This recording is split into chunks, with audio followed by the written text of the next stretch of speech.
Oui, on est plus que soulagé parce que évidemment le contexte est un peu particulier. On est dans une période un peu spécifique avec la Covid qui se transforme tous les jours. Mais par respect pour le continent et notre football, on ne peut pas accepter qu'on ait des injonctions de l'étranger et que l'on se plie à ça. On a une certaine fierté. On a encore du travail, on est certain, on est plus rigoureux vis-à-vis de nous-mêmes en tant qu'Africains. Aujourd'hui, en tant que responsable fédéral, je râle tous les jours, je demande à ce que les choses soient normales. Mais oui, on préfère que cela soit fait par nous-mêmes, que les Africains critiquent, que les Africains poussent pour qu'on change les choses, qu'on nous impose de choses qui viennent d'ailleurs. Parce que évidemment, on sait qu'on a des choses à faire, on a des challenges à rattraper, mais on n'est pas si bête que ça pour comprendre qu'une compétition, on ne peut pas la repousser indéfiniment. Ça fait 1 an qu'on repousse. Et là, on avait envie de jouer et vous vous en rendez compte, vous avez vu la cérémonie d'ouverture, toute l'Afrique attendait ça et c'est le Cameroun est à la hauteur des attentes. Justement, les débuts ont été très positifs, notamment à cause de cette psychose de Covid qui est entrée un peu dans toutes les sélections. Aujourd'hui, c'est une véritable psychose qui existe. Vous ne craignez pas que ça finisse par plomber un peu tout l'enjeu et tout le jeu qu'il y a autour de cette CAN? Évidemment, pour être champion cette année, il faut faire avec Covid. Évidemment, tout le monde en est conscient. On tremble tous en tant que responsables fédéraux. On est sur le qui-vive.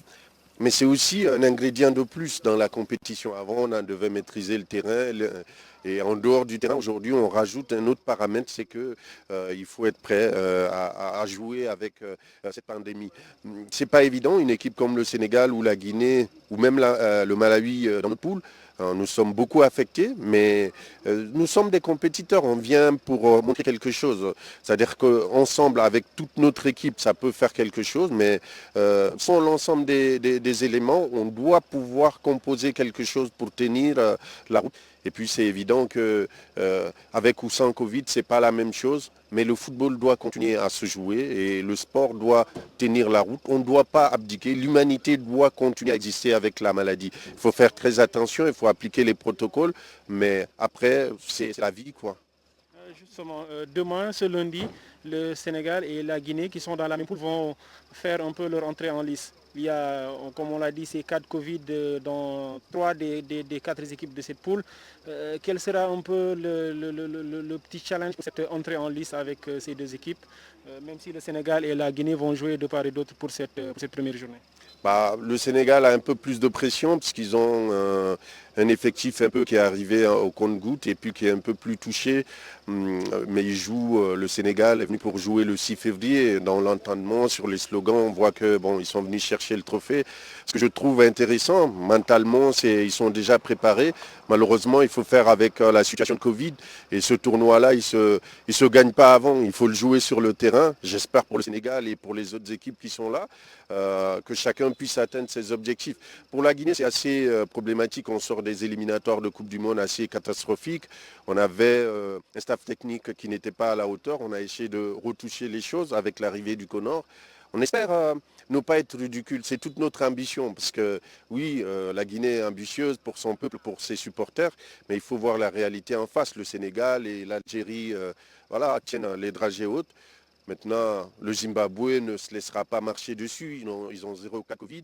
Ils se sont préparés beaucoup plus longtemps au Cameroun ici que nous autres de la poule. C'est un paramètre qu'il faut prendre en compte. La Guinée allait se préparer à Kigali pour justement être dans le bain. Le Sénégal a préféré se préparer à Dakar. On espère que ça n'aura pas de répercussions. À chacun de tirer son épingle du jeu du mieux possible. Mais le Sénégal, avec 1 ou 2 joueurs majeurs, peut faire la différence à tout moment. Donc, ils ont un peu moins de pression que les autres. Mais sur ce tournoi-là, il faut jouer les matchs et les gagner avant de les commenter. Justement, en parlant de pression, la Guinée également en a beaucoup. On a vu les autorités politiques notamment mettre un peu un petit coup de boost en disant, en faisant une déclaration lors de la cérémonie de remise de drapeau qui a fait un peu le tour du monde avec cette déclaration du colonel Doumbia C'est quand même toujours un peu de pression pour cette équipe de la Guinée. Le colonel Doumbouya est quelqu'un de très engagé pour le pays. Il le prouve, c'est un parrain d'une génération de soldats qui ont marqué l'histoire du pays. Il veut que les autres Guinéens dans différents secteurs soient à la hauteur. Et c'est important qu'on ne soit pas ridicule. On peut ne pas gagner le trophée. Fondamentalement, le président il nous a demandé d'être à la hauteur du pays, de ne pas décevoir les populations, parce que tous les Guinéens aiment le football. Maintenant, oui, il y a eu cette petite phrase, mais elle est symbolique. Elle est symbolique. On sait tous que les primes sont la part importante du budget des Coupes d'Afrique des Nations.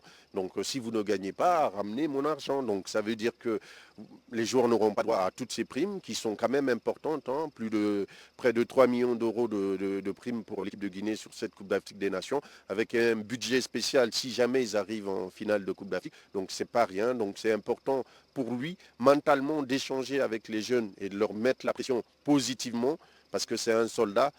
Au pire, si on ne gagne pas, si on n'a pas été à la hauteur, on ira dans un camp militaire suivre une formation d'une semaine. Mais bon, les commandos qui sont avec lui l'ont suivi, les ministres l'ont suivi et les administrateurs à un certain niveau. Pourquoi pas nous? Mais l'objectif pour le CONOR et la sélection guinéenne, on a mis toutes les conditions du côté du Sili. Aujourd'hui, on a un staff médical de renom. On essaie de travailler. On ramène des joueurs d'expérience, des gens qui ont un nom, qui peuvent transmettre cette niaque et cette envie de gagner à l'équipe. L'objectif, c'est de ne pas être ridicule. On veut gagner la coupe, mais on ne veut pas avoir la prétention de la gagner avant le début du tournoi, comme certains peuvent penser. Vous l'avez évoqué tantôt, le comité de normalisation qui a été installé il y a quelques semaines. Quels sont aujourd'hui les chantiers et où est-ce que vous en êtes, même si juste avant de démarrer, en faisant vos premiers pas, il y a ce rendez-vous qui est là? Oui, là, on gère des affaires courantes parce que le tournoi fait partie quand même des affaires courantes. On a succédé à un comité qui était là depuis 4 ans. On va faire la situation de la gestion de ce comité parce qu'il y a eu 10 millions de dollars d'investissement de la FIFA et de la CAF. Il faudra qu'on revoie tout ça. Depuis qu'on est arrivé, on a trouvé les caisses vides, c'est une évidence. On a dû faire appel à l'État guinéen pour nous subventionner pour la CAN. La fédération elle-même, on a demandé 3 milliards, on a reçu 1,4 milliard pour le moment comme premier versement, c'est une grande chose. Et depuis qu'on est là, la FIFA et la CAF nous ont assistés.